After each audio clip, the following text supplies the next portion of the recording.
साप्ताहिक हाटर शुभारंभ होइछि। गंजाम एनएसी अध्यक्ष यार शुभारंभ कले। स्थानीय विधायक एमपी अनुपस्थित थिले।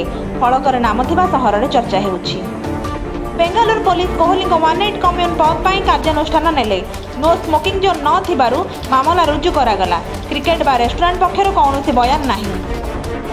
बीजेडी सुप्रीमो नवीन पट्टनायक ढेंकानाल पूर्वतन ब्लॉक सभापति विभू को निलंबन कले। विभू दल विरोधी कार्य निलंबित।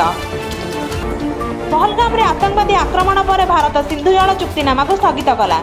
पाकिस्तान में जल संकट उत्पन्न होबार भय। खरीफ ऋतु जल संकट गभीर होबार संदेह। जेईई एडवांस 2025 रिजल्ट घोषणा। 1,80,422 छात्र एग्जाम अटेंड करथिबा बेले 54,378 पास करिसेंती। आईआईटी दिल्ली जोन रजित गुप्ता प्रथम स्थान हासिल कले। कोरोना संक्रमण देश में बढ़ुछि। 5 राज्य में प्रकोप।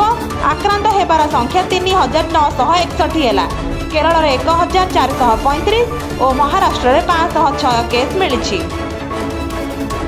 पंजाब किंग्स 11 वर्ष पर आईपीएल फाइनल में पहुंची।